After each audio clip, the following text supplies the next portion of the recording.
Good evening everyone, I am Siksham Pandey, your physics teacher. Today we are going to study about critical angle and total internal reflection. अभी तक refraction की बात हो रही थी, अब हम लोग देखेंगे कि ये रिफ्रैक्शन होते होते रिफ्लेक्शन कब हो जाएगा, कि रे जैसे पानी से ही जा रही है इंसिडेंट रे और पानी में ही वापस रिफ्लेक्ट कर गई रिफ्रैक्ट करने की जगह। हमेशा तो ये हो रहा है कि पानी में, ग्लास में, डायमंड में, जितने भी ट्रांसपेरेंट मीडियम्स हैं, light is going like this and इधर बेंडिंग टुवर्ड्स द नॉर्मल और अवे फ्रॉम द नॉर्मल। अब हम देख रहे हैं ये करते करते इसका एंगल चेंज करते ऐसा एंगल आ जाएगा कि ये रे ऑफ लाइट वापस इसी सरफेस में वापस, तो अब शीशे की ज़रूरत नहीं है यहीं पे। और टोटल इंटरनल रिफ्लेक्शन, कुछ भी रिफ्रैक्ट नहीं कर रही है, 1% भी लाइट बाहर नहीं जा रही, सब लड़के वापस अंदर आ जा रही है। ठीक है, चलिए चालू करते हैं। रियल डेप्थ, एपरेंट डेप्थ हम लोग पढ़ चुके थे पिछली क्लास में। क्या होती है रियल डेप्थ, जो असल में होती है, और एपरेंट डेप्थ क्या होती है? हाँ, वो ज़्यादा छोटी डेप्थ होती है कि बड़ी डेप्थ होती है? हाँ, और दोनों के बीच में जो डिस्टेंस होती है उसको क्या कहते हैं? शिफ्ट का फॉर्मूला क्या है? माइनस, हाँ ठीक है, ये बड़ा फॉर्मूला। छोटा सा फॉर्मूला क्या है? Real depth minus. अच्छा, आप लोग ने ये सोचा कि हम लोग तो पानी के अंदर देख रहे थे तो हम लोग को चीज़ ऊपर दिखी, अगर कोई पानी से बाहर देखे तो उसके लिए वो डेप्थ छोटी दिखेगी कि बड़ी दिखेगी? जैसे मान लीजिए पानी के अंदर देख रहा कोई ऊपर चिड़िया को, या फिर पानी के अंदर कोई देख रहा अपनी बोट को जिससे वो उतरा है, मतलब चिड़िया ज़्यादा क्लोज लगेगी सरफेस के, ज़्यादा दूर लगेगी। मतलब ऐसे इमेजिन करिए कि आप टाइटैनिक में थे, आप टाइटैनिक से नीचे उतरे दिन के टाइम पे, ठीक है, अब आप नीचे अंदर गए पानी के और आप अपनी टाइटैनिक को आप देख रहे हैं, तो आपको अपनी टाइटैनिक और ऊपर दिखेगी क्या और अपने क्लोज दिखेगी? पास दिखेगी, पास नहीं, और दूर दिखेगी। ठीक है, जब आप रेयरर से डेंसर देखते हो तो एपरेंट डेप्थ ऊपर आ जाती है, छोटी होती है, लेकिन जब आप डेंसर टू रेयरर मीडियम देखते हो तो एपरेंट डेप्थ और बड़ी हो जाती है। तो ये ज़रूरी नहीं है कि एपरेंट डेप्थ हमेशा ही छोटी हो, मीडियम पे फ़र्क पड़ता है। लेकिन ये हम लोग के कोर्स में ऐसा नहीं है कि हम लोग डेंसर से रेयर देखने वाले हैं, हम लोग सिर्फ रेयरर से डेंसर देखने वाले हैं।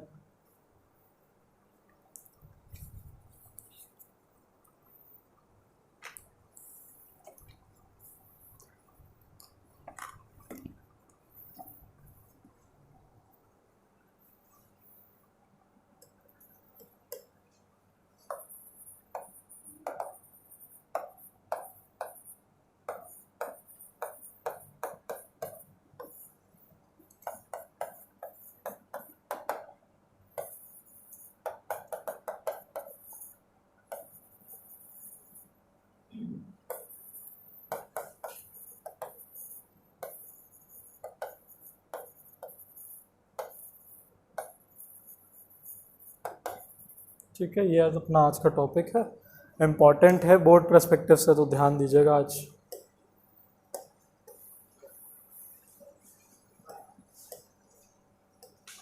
चलिए इसमें फिर से बेसिक्स पे आ जाते हैं।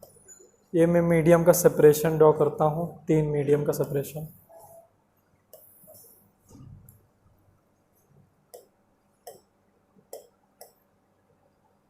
ये मीडियम है एयर, ये मीडियम है वाटर।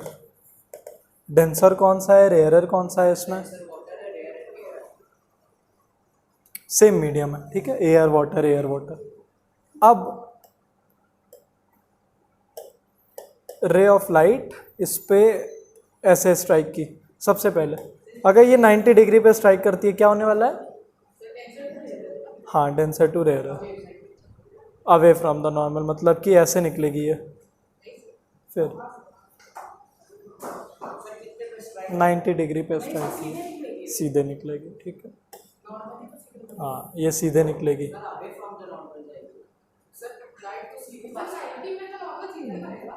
क्लियर बताइए, ये हल्का डेविएट करेगी कि नहीं करेगी? 90 डिग्री पे हम लोग देख रहे थे कि जब ऐसे गिर रही थी तो बिना डेविएशन के पास कर जा रही थी, अवे आपके हिसाब से भाई अवे होना चाहिए सीधे, ठीक है, मतलब कोई डेविएशन नहीं, ठीक है। आप दोनों के हिसाब से सीधे सीधे, कुशाग्र हल्की सी बेंड करेगी अवे फ्रॉम द नॉर्मल। हमने ये आपको एक्सेप्शन में भी बताया था पढ़ाते समय कि हम लोग सिर्फ करते जा रहे हैं कि जब वो रेयरर से डेंसर जा रहा है तो लॉ ऑफ रिफ्रैक्शन तो वही चलेगा। लॉ ऑफ रिफ्रैक्शन क्या है कि हमें स्पीड ऑफ लाइट तो घटेगी ना, इतना तो क्लियर है। स्पीड ऑफ लाइट घटेगी तो वो टुवर्ड्स द नॉर्मल मुड़ेगी। इस केस में क्या होता है, नॉर्मल भी इधर ही ड्रॉ हो जा रहा है ये, तो ये टुवर्ड्स द नॉर्मल क्या ही करेगी, इससे चिपक जाएगी, ये हो गई। इस वजह से आपको लगता है कि ये ऐसे, लेकिन आप पे ये टर्म नहीं यूज कर सकते कि it is passing undeviated, it is deviating but it doesn't have any space to deviate, तो वो मैक्सिमम चिपकी तो पाएगी, ठीक है। वेयर एज इसके केस में अगर ये बाहर निकलती है तो लॉ ऑफ रिफ्रैक्शन फिर बोलता है कि अगर वो डेंसर से रेयरर जा रही है तो क्या होगा, सबसे पहले नॉर्मल आप ड्रॉ करोगे और निकलनी चाहिए थी सीधे, लेकिन अवे फ्रॉम द नॉर्मल मुड़ जाएगी, इस वजह से ऐसे निकल जाएगी। चलिए, बढ़ेगी वाटर में कितनी स्पीड है 2.5 और एयर में हाँ बढ़ी है। चलिए, एक रे ऑफ लाइट यहाँ से ऐसे जा रही है, क्या होगा इसका पाथ, पहले नॉर्मल ड्रॉ कर दिया मैंने, अवे फ्रॉम द नॉर्मल, ये ऐसे चली गई, क्लियर, ठीक है। टुवर्ड्स कैसे होगा, अवे होगा, हाँ तो अवे फ्रॉम द नॉर्मल जाएगी ना, टुवर्ड्स नहीं जाएगी। अब थोड़ा और, अभी इसका एंगल ऑफ इंसिडेंस कैसे कैलकुलेट करेंगे, ये, और एंगल ऑफ रिफ्रैक्शन ये। अब एंगल ऑफ इंसिडेंस को बढ़ाते हैं, इसको ऐसे ले जाते हैं, नॉर्मल ड्रॉ किया, कैसे पास करेगी, अवे फ्रॉम द नॉर्मल। इस केस में इसको जाना ऐसे चाहिए था, लेकिन जाएगी कैसे, और बेंड हो गई, तो ये ऐसे जाने लगी, ठीक है, इतनी बेंड हो जाएगी, सीधे जाना था ऐसे बेंड हो गई। एंगल ऑफ इंसिडेंस ये है, एंगल ऑफ रिफ्रैक्शन ये है, तो जैसे जैसे एंगल ऑफ इंसिडेंस बढ़ा रहे हैं एंगल ऑफ रिफ्रैक्शन भी बढ़ रहा है, और बढ़ाते हैं एंगल ऑफ इंसिडेंस। अब हम लोग ऐसे पास कराते हैं अपनी रे ऑफ लाइट को, ये दोनों सेम है, और कर देते हैं ये, फिर नॉर्मल गिराया। इस केस में क्या होने वाला है, इसको निकलना चाहिए था ऐसे, चिपक के जा रही है आपके हिसाब से, लेकिन थोड़ा उठेगी, मतलब इससे चिपक के जा रही है पर थोड़ा उठे, ऐसे जाएगी, ऐसे, ठीक है। और किसी का कोई गैस,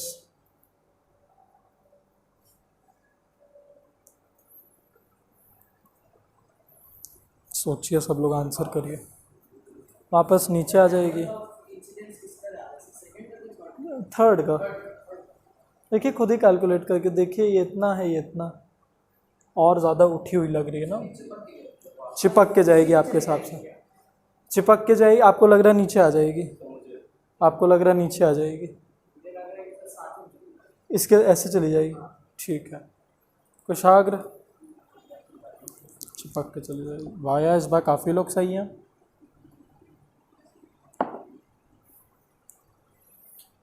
यही अब हम लोग आ गए हैं इस टर्म पे, कौन सा टर्म है ये, क्रिटिकल एंगल। यही होता है क्रिटिकल एंगल, एक ऐसा एंगल ऑफ इंसिडेंस जब रिफ्रैक्टेड रे अपने प्रिंसिपल एक्सिस के नॉर्मल चली जाए, यार क्या बोलते हैं, हाँ मतलब प्रिंसिपल एक्सिस से चिपक के चले जाए, तो इसका एंगल ऑफ रिफ्रैक्शन अब क्या हो जाएगा, गलत, नॉर्मल से देखते 90 डिग्री, 90 डिग्री। तो जब, हाँ नहीं गलत है, थोड़ा सा गलत है, हाँ थोड़ी सी तो इसमें है, तो थोड़े से गलत है।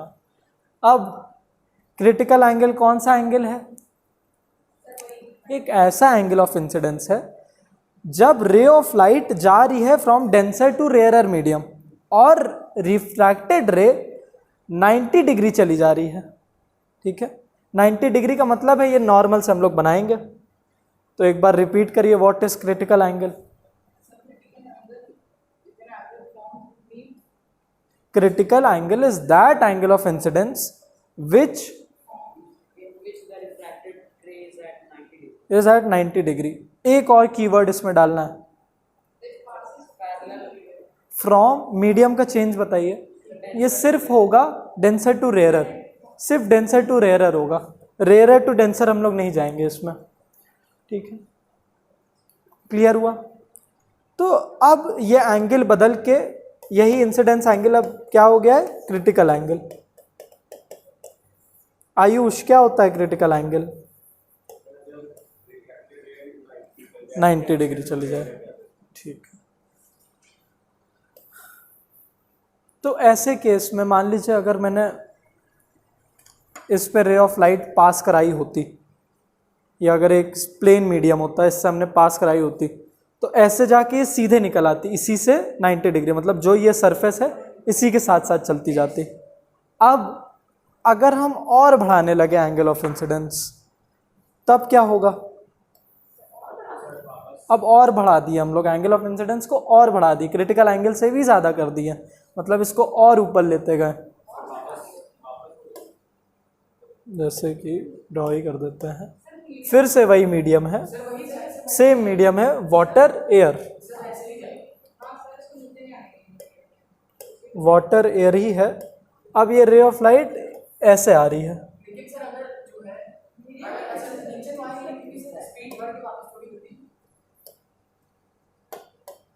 और ये इसका नॉर्मल मैंने गिराया। अब ये जो एंगल ऑफ इंसिडेंस फॉर्म हुआ है इन दोनों के बीच में, it is greater than the critical angle, angle of incidence is greater than the critical angle. इस केस में क्या होने वाला है, जब क्रिटिकल एंगल के बराबर हो जाता है इंसिडेंस, एंगल ऑफ इंसिडेंस, तब तो 90 डिग्री जाती है। इससे भी ज़्यादा होगा तो क्या होने वाला है?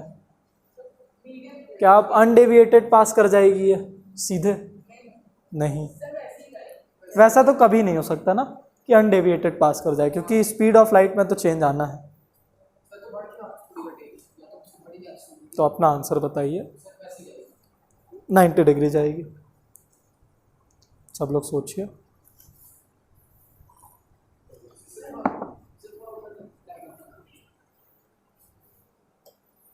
अभी बनाइएगा, पहले ये कहानी समझ लीजिए, फिर उसके बाद लिखिएगा।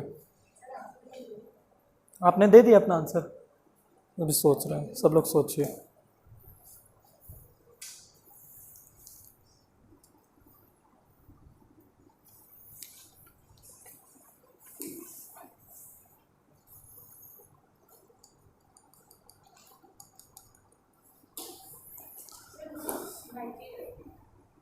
नाइन्टी डिग्री जाएगी। आप दोनों लोग का आंसर एकदम सेम आता है, दोनों लोग, आप दोनों एक यूनिट हो। नहीं, हम कंपेयर नहीं कर रहे हैं।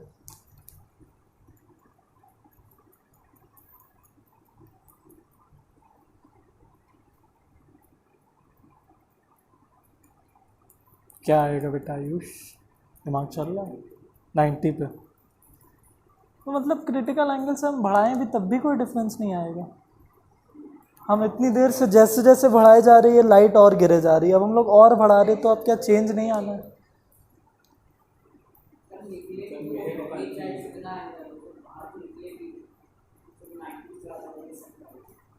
ये बात तो एकदम सही बोली, यही सब लोग बोल रहे हैं, मगर कुशाग्र शायद कुछ अलग बोले आज।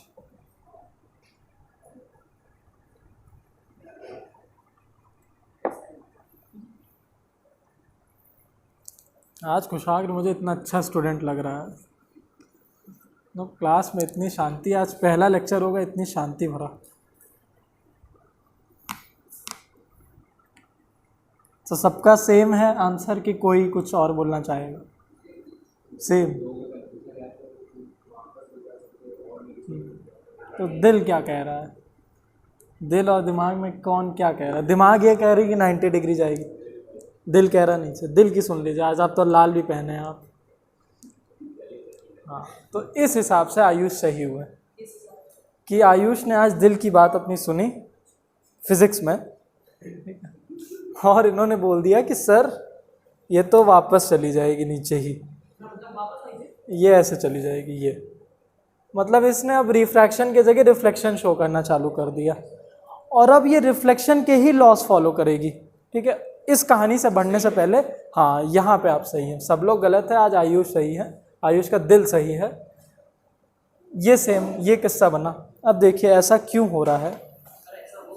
हाँ बता रहे, देखिए स्टार्टिंग में ही मैंने बोला था एक एंगल ऐसा आता है, उसके बाद भी बढ़ाते ना तो वो अंदर ही जाना चालू कर देती है। इसलिए मैंने बोला था कि सबको, चलिए फिर से ये पूरी कहानी फिर समझते हैं। लॉ ऑफ रिफ्रैक्शन पहले तो ये कहता है कि when a ray of light is passing from a denser medium to a rarer medium it will go away from the normal. किया मैंने पहले केस में लॉ ऑफ रिफ्रैक्शन के साथ चला, दिखा मुझे ये। दूसरे केस में फिर लॉ ऑफ रिफ्रैक्शन दिखा, हाँ अवे फ्रॉम द नॉर्मल। तीसरे केस में कहानी थोड़ी सी बदली, पर लॉ ऑफ रिफ्रैक्शन अभी भी फॉलो किया गया। लॉ ऑफ रिफ्रैक्शन अभी भी जो कह रहा था अवे फ्रॉम द नॉर्मल, तो अभी भी ये गया। लेकिन अब एक और किस्सा जुड़ गया कि ये 90 डिग्री जाना चालू कर दिया। किसके 90 डिग्री? नॉर्मल के। और ये प्रिंसिपल एक्सिस से कितना डिग्री बनाएगा? 0 डिग्री। ठीक है, तो इस केस पे ये क्रिटिकल एंगल बन गया। और क्रिटिकल एंगल की सब लोग एक बार डेफिनेशन लिख लीजिए, बहुत इंपॉर्टेंट डेफिनेशन है, आती ही आती है। Critical angle is the angle of incidence, समझ के लिखिएगा। क्रिटिकल एंगल कोई अलग से एंगल नहीं है, एंगल ऑफ इंसिडेंस का नाम ही दे दिया हम लोग ने क्रिटिकल एंगल, कोई अलग से ये एंगल नहीं है भाई, इंसिडेंस का ही एक एंगल है। Critical angle is the angle of incidence in the denser medium, keyword in the denser medium, in the denser medium, corresponding to which, मतलब जिसकी वजह से, करस्पॉन्डिंग टू विच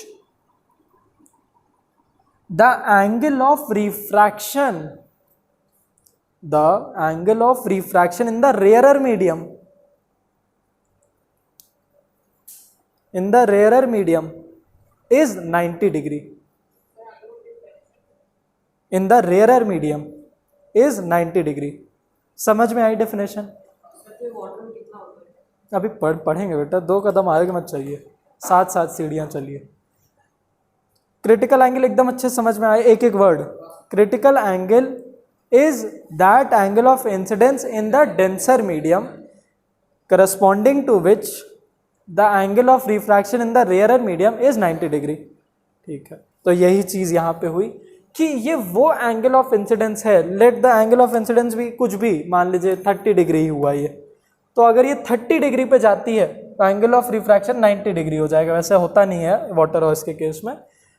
और इसके भी आगे अगर हम जो चलते हैं, मतलब अगर angle of incidence critical angle से भी ज़्यादा बढ़ा दिए, जैसे 30 से भी ज़्यादा क्रिटिकल एंगल बना दिए, एंगल ऑफ इंसिडेंस को और बढ़ा दिए, 31 भी कर दिए, तो अब ये 31 डिग्री पे ही वापस रिफ्लेक्ट कर जाएगी। मतलब अभी एंगल ऑफ रिफ्लेक्शन बनेगा यहाँ पे, रिफ्रैक्शन नहीं, एंगल ऑफ रिफ्लेक्शन, तो ये दोनों बराबर हो। अब सारे लॉज रिफ्लेक्शन के फॉलो होते रहेंगे, and this is called total internal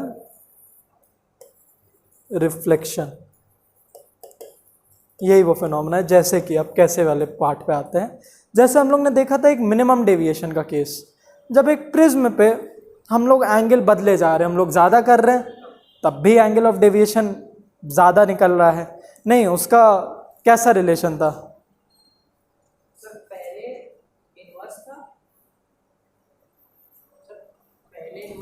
नहीं बेटा, ठीक है, कल देख, मंडे को देख लेंगे। हाँ ठीक है, मंडे को देख लेंगे बेटा, रिकॉर्डिंग चल रही है। हाँ ठीक है, इन्वर्सली मतलब समझाइए। हम लोग एक लेवल तक बढ़ाएंगे, ठीक है, कम होता रहेगा। मतलब हम लोग 0 से जब 30, 31 ऐसे कर रहे हैं तो एंगल ऑफ डेविएशन कम होता जा रहा है। उसके बाद एक पॉइंट पे पहुंचने बाद, वो पॉइंट क्या था? हाँ 48। उस पॉइंट को क्या कहते थे? Angle of minimum deviation, deviation मिन।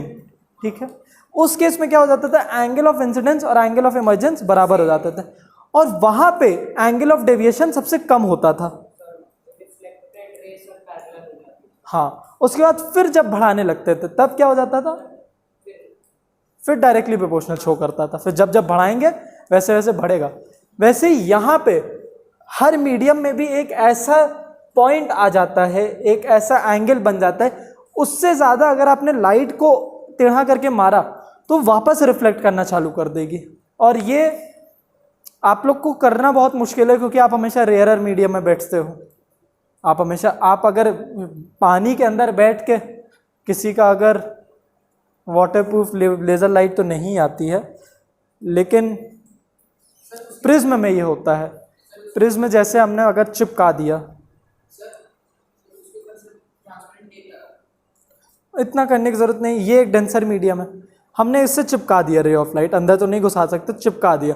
अब हम जैसे जैसे एंगल ऑफ इंसिडेंस इसका बढ़ाते जाएंगे, एक पॉइंट ऐसा आ जाएगा जब ये रिफ्लेक्ट करना चालू कर देगा। हाँ, आज लेज़र लाइट लाया नहीं गया, रुकिए लेते आता है।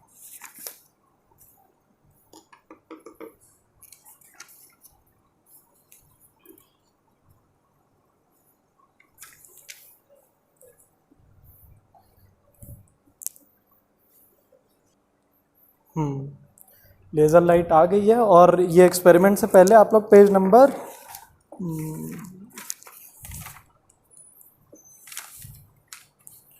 96 पे ये डायग्राम भी देख लो।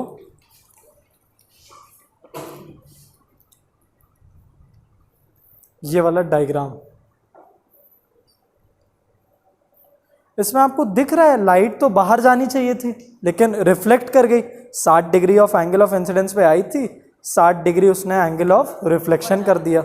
हाँ, इसको बाहर निकलना चाहिए था लेकिन ये रिफ्लेक्ट कर गई। और उसके बाद क्या हुआ, ये नीचे सीधे चली गई। ठीक है।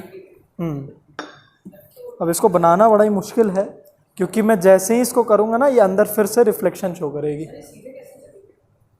क्योंकि बुक में उतना कॉम्प्लिकेटेड बताया नहीं है। और वैसे भी ये बहुत स्लाइट चेंज आएगा, 90 डिग्री का होना तो चाहिए। हाँ,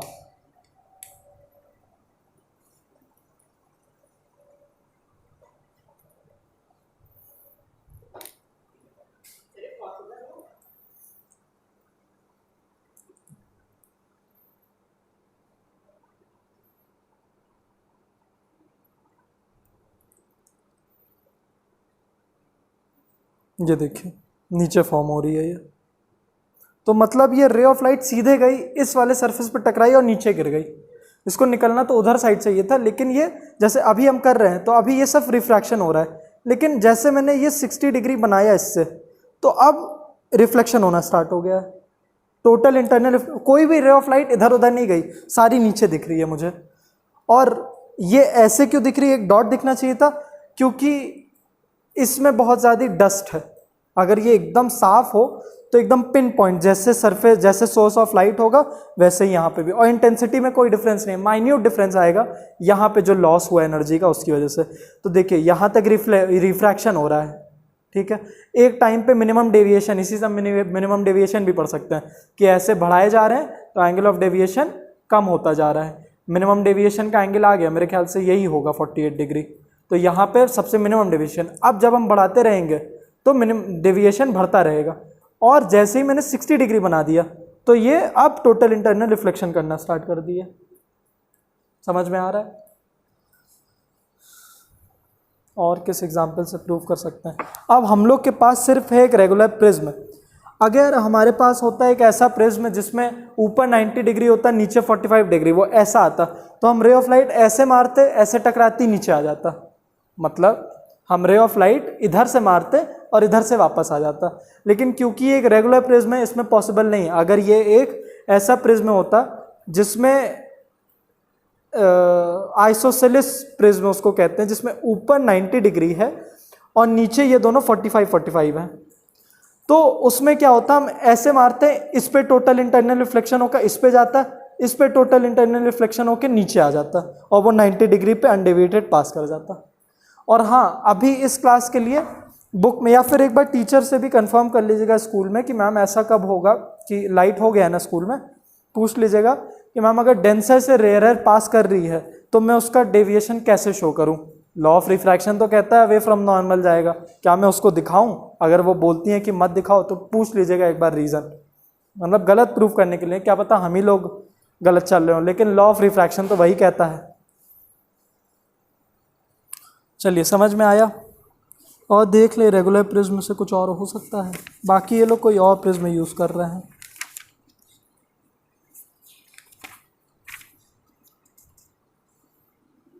और नहीं हो सकता है।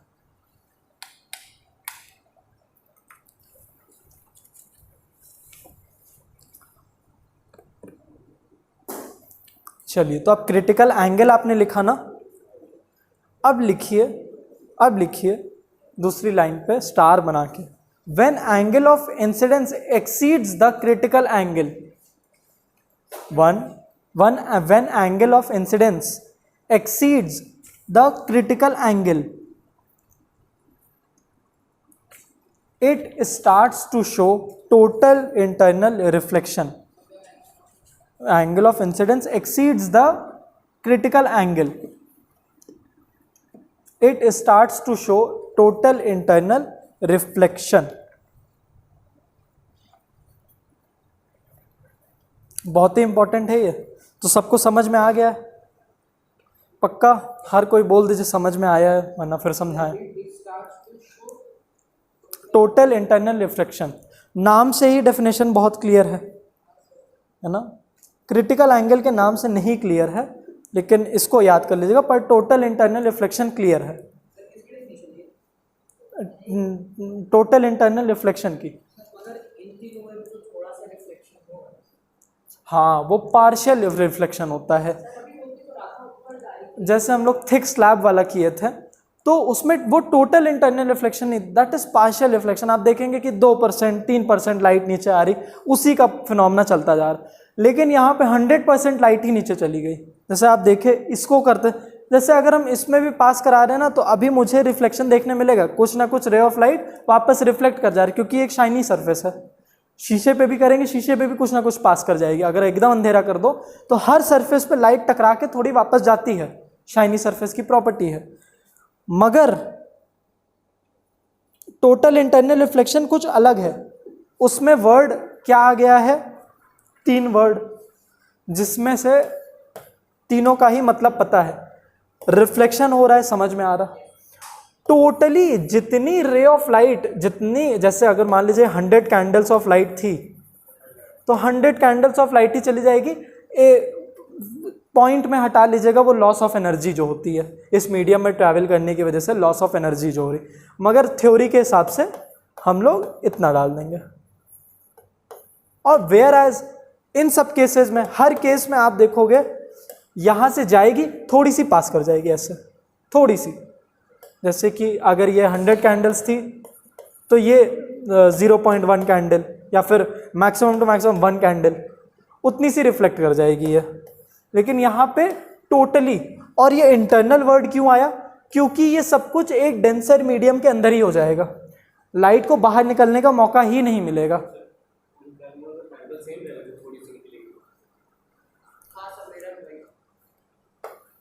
ये हाँ देखिए, जब भी कोई लाइट रिफ्लेक्शन शो करेगी वो रिफ्लेक्शन के लॉस फॉलो करेगी, जब भी कोई लाइट रिफ्रैक्शन शो करेगी वो रिफ्रैक्शन के लॉ फॉलो करेगी। तो जितना एंगल ऑफ इंसिडेंस था, ये एंगल ऑफ रिफ्लेक्शन भी उतना ही शो करेगी। जैसे हमने यहाँ से इसी नॉर्मल तो दोनों के लिए सेम है, यहाँ से एंगल ऑफ इंसिडेंस निकाला और इतनी ही एंगल ऑफ रिफ्लेक्शन भी बनेगी। तो ये एक्यूरेटली ऐसे निकलेगी, जैसे गई थी वैसे ही, पर ये बहुत ही डिम लाइट होगी।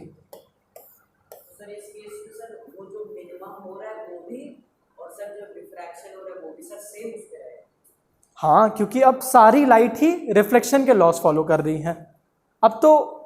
अब ये रिफ्रैक्शन हुआ ही नहीं यहाँ पे।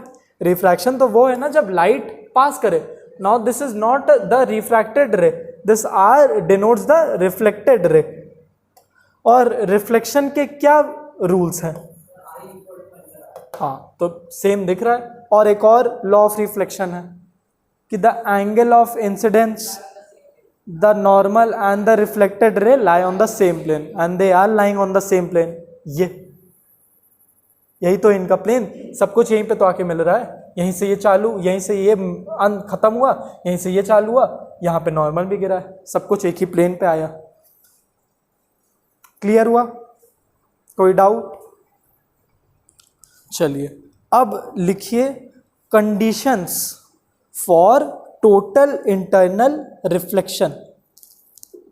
ये बार बार इसके नीचे क्यों चला जा रहा, हमको समझ में नहीं आ रहा। यहाँ से बेंच किसने हटा दी?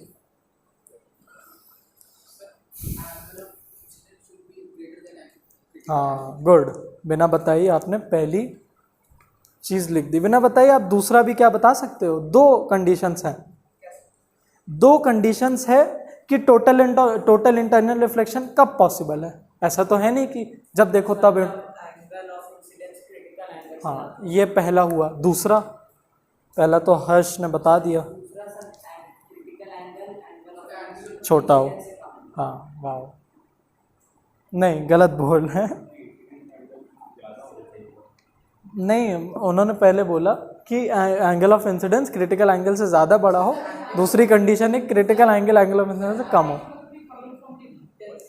हाँ गुड गुड, ये होना चाहिए कि the light should travel from a denser to a rarer medium. ये रेयरर टू डेंसर पे नहीं जाएगा, ठीक है, डेंसर टू रेयरर पे जाएगा। ये दो कंडीशन तो लिख लीजिए इसको। Light goes from denser to rarer medium, light goes from denser to rarer medium. Second, angle of incidence is greater than the critical angle.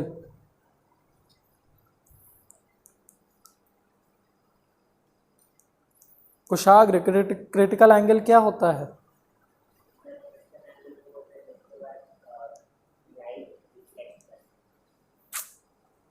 Critical angle क्या होता है विरल?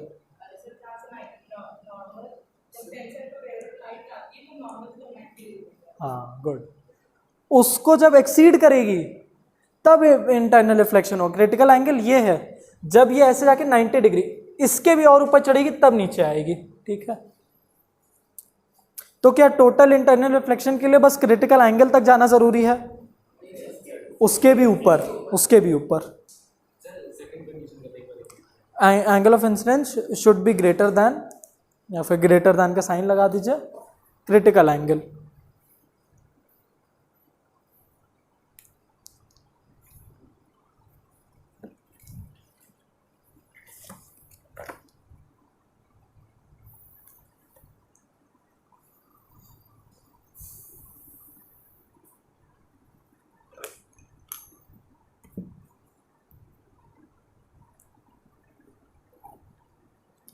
कर लिया सबने?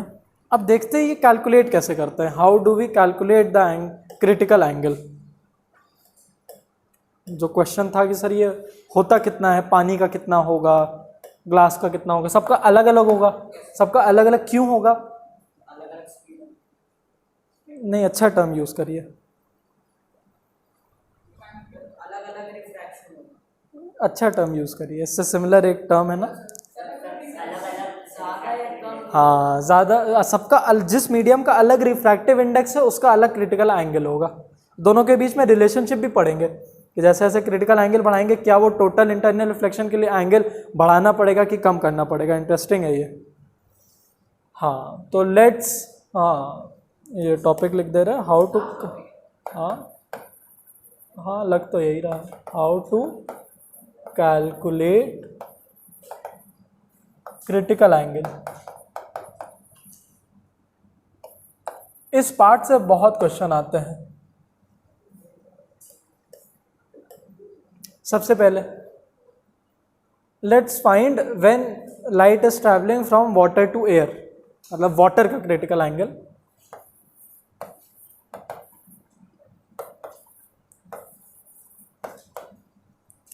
इसका फॉर्मूला क्या होता है? क्रिटिकल एंगल, एक बार कोशिश करेंगे। कैसी कोशिश?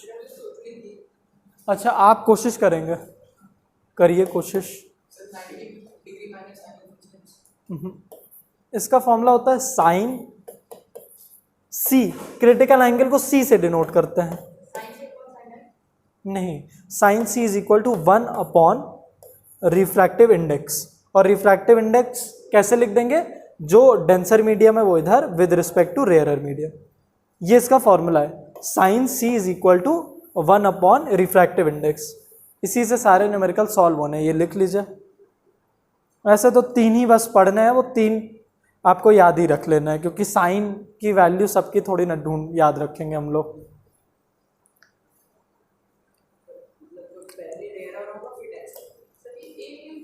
हाँ ये हम लोग जैसे, हाँ हाँ साइन कॉस टैन वाला ही है।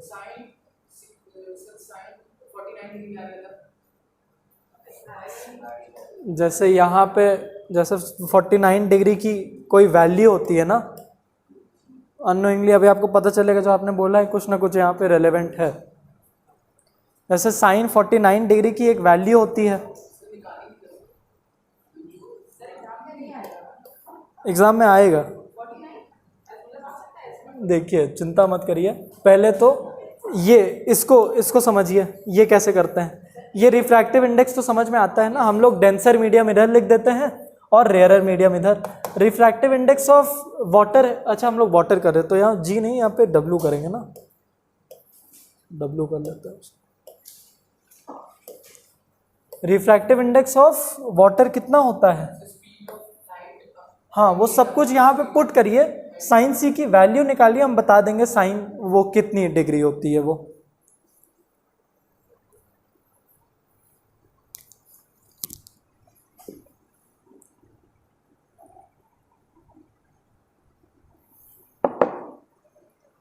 ये क्या होता है, इसकी वैल्यू क्या होती है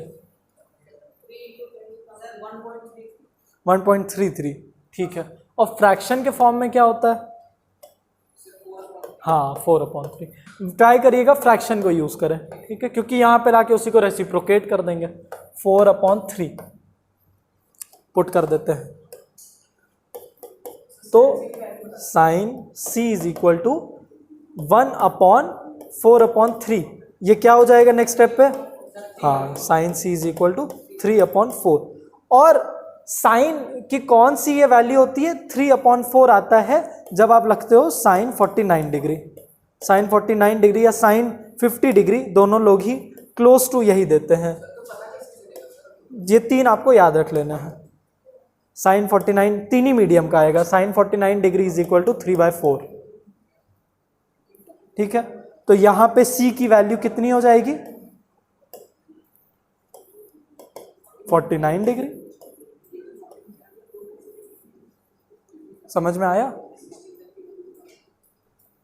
समझ में आया, थोड़ा बहुत नहीं समझ में आया। देखिए आपने यहां पे रिफ्रैक्टिव इंडेक्स में उसकी वैल्यू पुट की, रेसिप्रोकेट किया। अब sine 49 degree is equal to 3/4, ये याद रख लेना। हाँ हाँ ये 0 पॉइंट कुछ देगा, 0.6 मेरे ख्याल से, नहीं ये 1.3, हाँ। अरे बस 3 मीडियम का साइन याद कर लो और क्रिटिकल एंगल वैसे ही 3 का याद हो जाएगा, वाटर का, ग्लास का, डायमंड का। सबका नहीं होगा, इसका 49 डिग्री है, तो वाटर का क्रिटिकल एंगल याद रख लो 49 डिग्री है। इतना तो वैसे भी नहीं याद हो पाएगा साइन की हर वैल्यू, नहीं कुछ इतना नहीं आएगा। वो बस पूछता है एमसीक्यूज में what is the critical angle of water, आपको 49 पे टिक कर देना है। बहुत कम ही चांसेस है कि पूरा न्यूमेरिकली दे दे।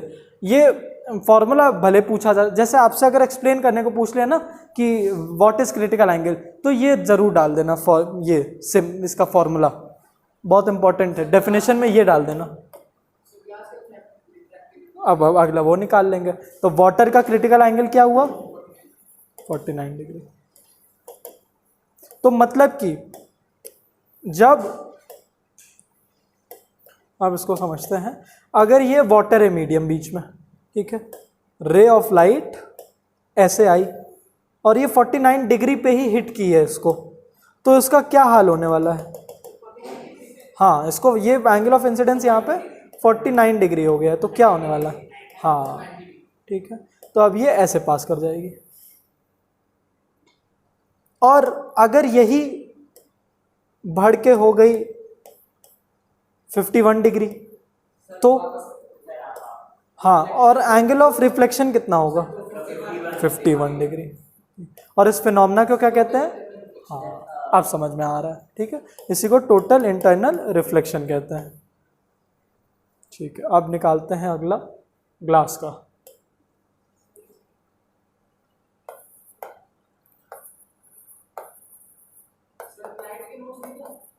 अभी देंगे बेटा, देंगे, बनाने में टाइम लगता है ना, लंबा चैप्टर, एक तो इसमें टॉपिक के बाद टॉपिक ही टॉपिक है, पता नहीं कब ख़त्म होगा ये चैप्टर, पेज पलटते पलटते थक जाते हैं। इजी तो है ही यार, ये सब इजी नहीं है। देखिए अवरल तो आसान बोल रहा, किसको किसको इजी लग रहा है चैप्टर, लेंदी बहुत है, बस इतना है।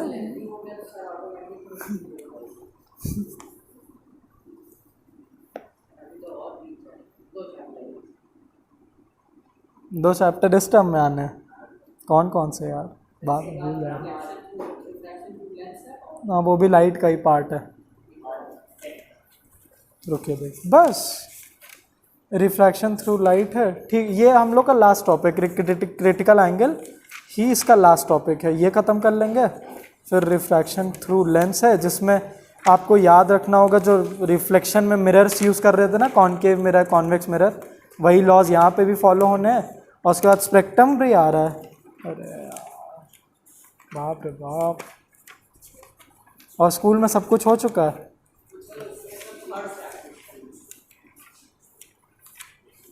साउंड भी दे देते हैं, इलेक्ट्रिसिटी भी दे देते हैं, हीट भी दे देते हैं। नहीं, इसी टर्म में 3 ही तो चैप्टर बचे हैं अब कोर्स में, नहीं देखा जाए तो अब 3 ही तो चैप्टर बच गए हैं, इलेक्ट्रिसिटी बचा है, हीट बचा है और साउंड, 3 चैप्टर बचा है बस अब।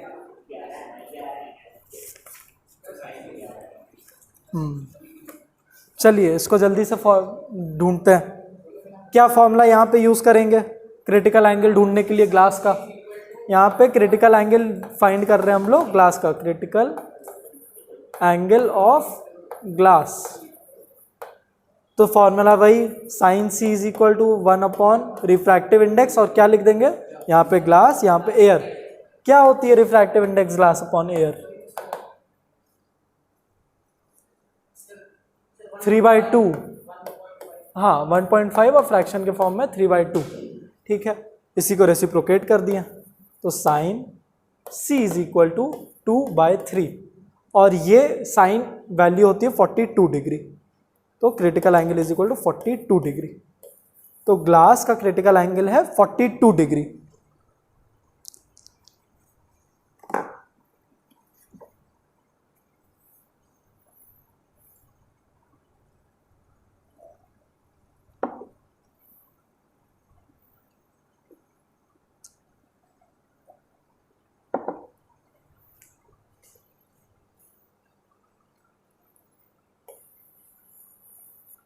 बढ़े आगे, चलिए लास्ट हम लोग फाइंड करेंगे क्रिटिकल एंगल ऑफ डायमंड। ये बहुत बार पूछता है क्रिटिकल एंगल ऑफ डायमंड बताओ, ये थोड़ा हट के भी है, और इसी से आप लोग रिलेशनशिप डिराइव करने की कोशिश करना कि क्रिटिकल एंगल का, ये सारे मीडियम में हम लोग क्या बदल रहे हैं, हम लोग थोड़ी ना ऐसा है कि पैसा बदल रहे हैं कि भाई डायमंड ज़्यादा महंगा है तो ज़्यादा लाइट, हाँ नहीं, वो टर्म सुंदर सा टर्म, हाँ रिफ्रैक्टिव इंडेक्स, हम लोग बस रिफ्रैक्टिव इंडेक्स।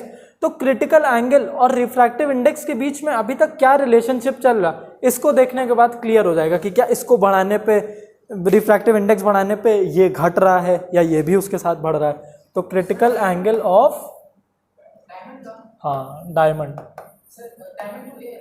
हाँ diamond to air, denser to rarer जाएगा।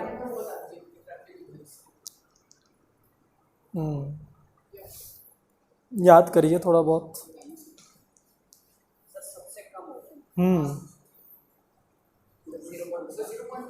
रिफ्रैक्टिव इंडेक्स इसका बहुत ज़्यादा है, हाँ 2.4 डी ए,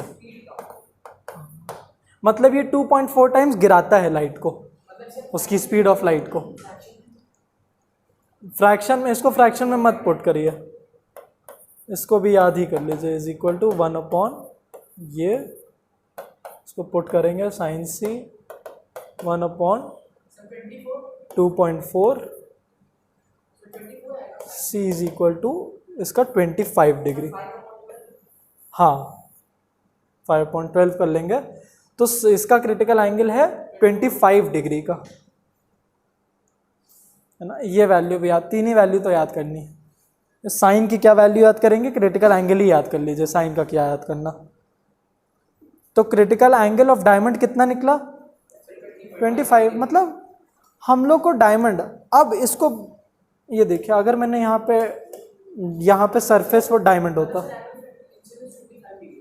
हाँ अगर बस मैंने यहाँ पे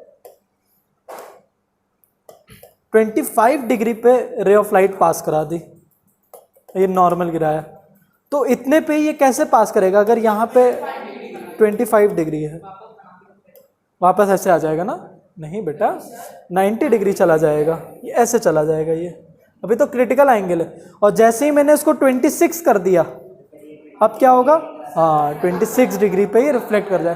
तो कितना छोटा सा मैंने वैसे ऐसे किया, तो अब जितना भी अब ऐसे भी पास कराओगे तब भी वो वैसे, तो बस मतलब सिर्फ इतनी तक ही वो रिफ्रैक्शन शो करेगा, सिर्फ यहाँ से लेके इतना, डायमंड पे सिर्फ इतना करोगे तब। इसी सब फिनोमेना की वजह से असल में होता क्या है, क्यों इतना ज़्यादा डायमंड चमकता है, कोई समझेगा। अब डायमंड का एक तो शेप ऐसा बनाया जाता है कि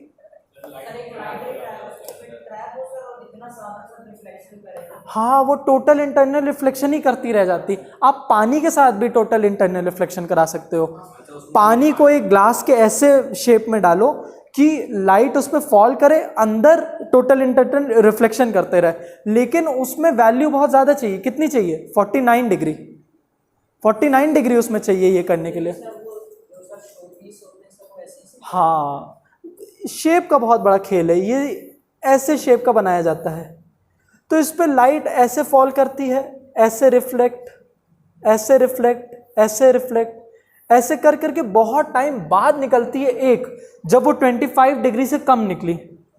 25 डिग्री से ज़्यादा जैसे ही हो रहा रिफ्लेक्ट कर दे रही है। रिफ्रैक्ट करना चाहिए था लेकिन ये हाँ उससे कम करने ही नहीं दे रहा, ये शेप ऐसा उसको दिया गया।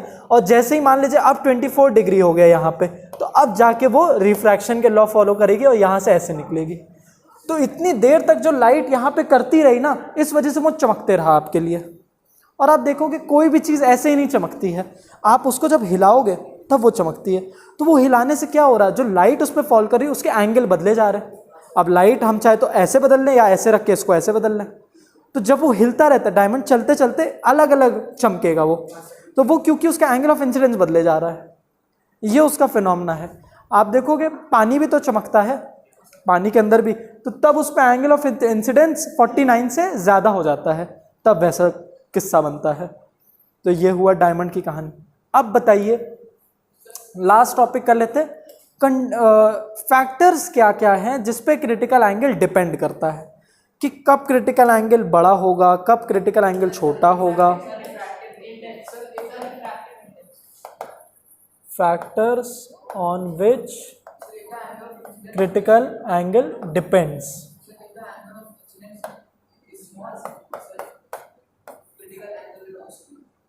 मतलब डायरेक्ट रिलेशनशिप है। अच्छा सब लोग अग्री करेंगे क्या ये डायरेक्ट रिलेशनशिप था। अब पीछे देखिए,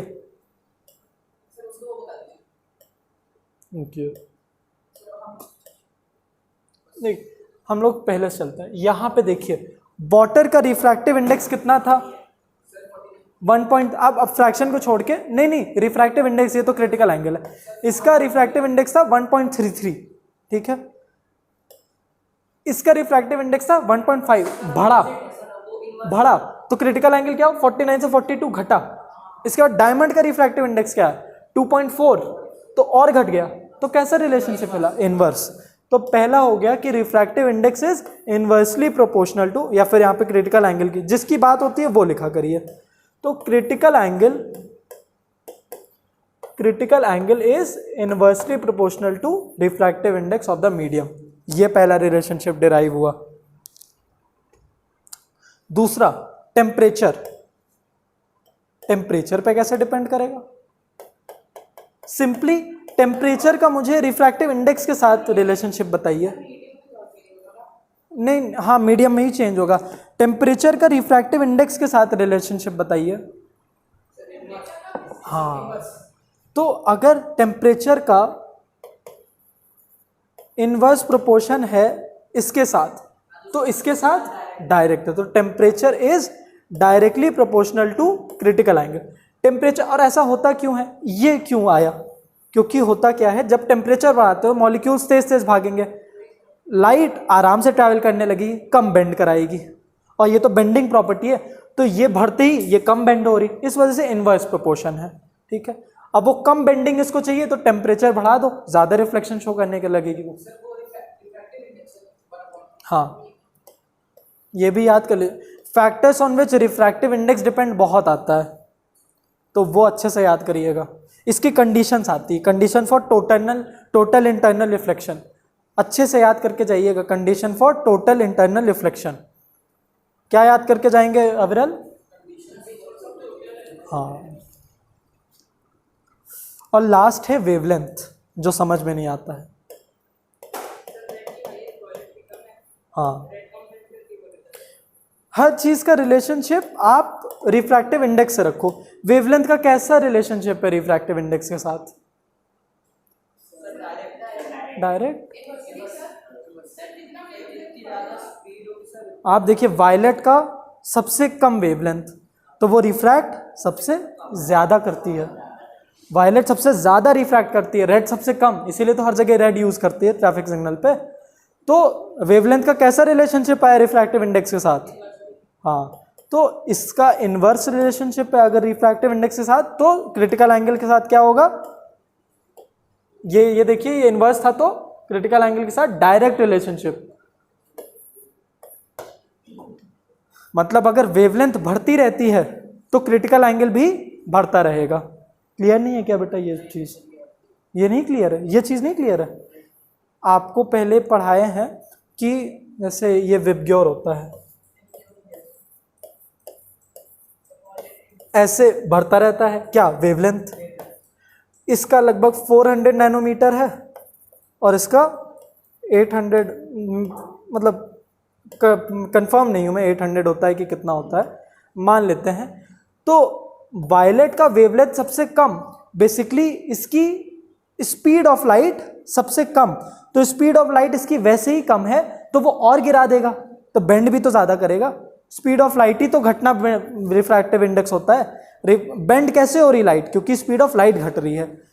लाइट में से इसकी स्पीड वैसे ही कम और कम हो गई, तो ये और रिफ्रैक्ट कर जाएगी ना। जैसे अगर ये प्रिज्म मैंने बनाया, चलिए इसको समझ ही लीजिए, अगर ये मैंने एक प्रिज्म बना दिया, इस पे से एक वाइट बीम ऑफ लाइट मैंने ऐसे पास कराई, तो ये 7 डिफरेंट कलर्स में निकलेगी। किसमें से? रेड। और विबग्योर इस पे कैसे बनेगा?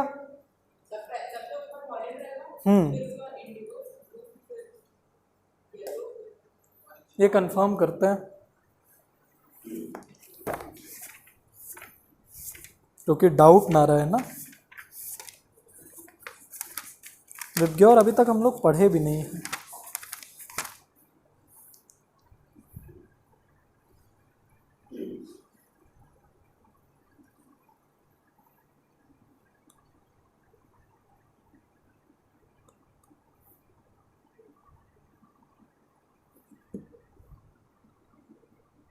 नहीं बेटा, सबसे ऊपर रेड ही रहता है, सही बना रहा है। हमको भी वही लगा कि सबसे ऊपर वायलेट कैसे आएगा, क्योंकि ये तो सबसे कम रिफ्रैक्शन शो किया। सबसे ऊपर रेड, फिर उसके नीचे इंडिगो, उसके नीचे ब्लू, उसके नीचे येलो, उसके नीचे ऑरेंज, उसके नीचे, अरे यार उल्टा बोल दिया, सबसे ऊपर रेड, उसके नीचे ऑरेंज बना ही देते हैं। ऑरेंज ये रहेगा, ये, उसके बाद येलो, ये, उसके बाद ब्लू, ये, उसके बाद इंडिगो। इंडिगो का कौन सा शेड होता है यार? इंडिगो ग्रीन होता है।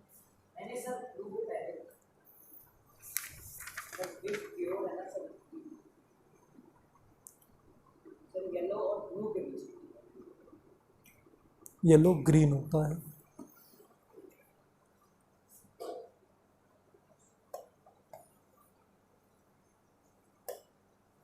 ब्लू,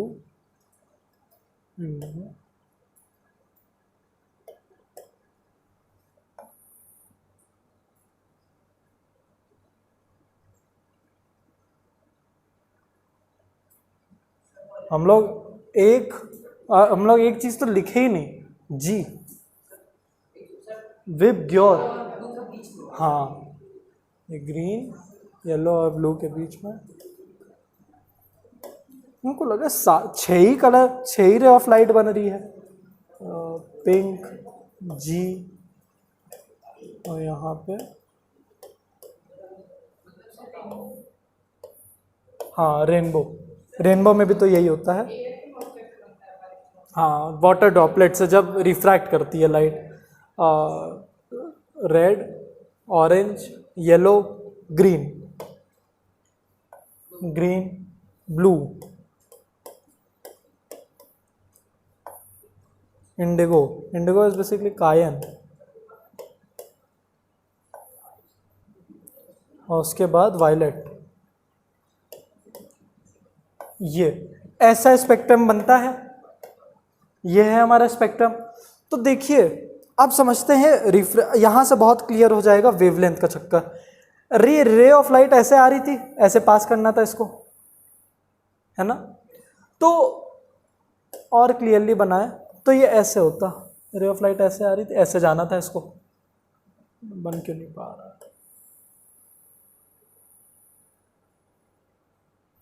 ऐसे जाना था, मगर सब रिफ्रैक्ट करना चालू कर दिया। अब उसमें से सबसे कम कौन ही रिफ्रैक्ट की है, रेड, क्योंकि उसकी वेवलेंथ सबसे ज्यादा। उससे ज्यादा कौन की है, ऑरेंज, उससे ज्यादा येलो, उससे ज्यादा ग्रीन, उससे ज्यादा ब्लू, उससे ज्यादा इंडिगो, उससे ज्यादा वायलेट। सबसे ज्यादा तो वायलेट रिफ्रैक्ट कर गई। मतलब कि जैसे जैसे आप वेवलेंथ कम करते जाओगे रिफ्रैक्टिव इंडेक्स बढ़ता जाएगा, बेंडिंग ऑफ लाइट बढ़ती जाएगी, सबसे कम बेंड करेगी। नहीं, सबसे ज्यादा रिफ्रैक्ट तो वायलेट की, सबसे कम रिफ्रैक्ट करेगी। सबसे रिफ्रैक्ट करना मतलब बेंड ही तो करना होता है, वायलेट करेगी क्योंकि उसकी वेवलेंथ सबसे कम है। सबसे कम रेड करेगी क्योंकि उसकी वेवलेंथ सबसे ज्यादा है। तो अब इनवर्स रिलेशनशिप बनाना, अब क्लियर हुआ इसका मतलब, ठीक है। और इसका इसके साथ इनवर्स है तो इसके साथ डायरेक्ट होगा। तो ये हमारे फैक्टर्स है जिस पे डिपेंड करता है। बस आज की क्लास के लिए इतना ही, आप लोग जा सकते हैं, इसको घर पे जाते ही रिवाइज करिएगा। हाँ यार लगेगा तो, अभी तो हम लोग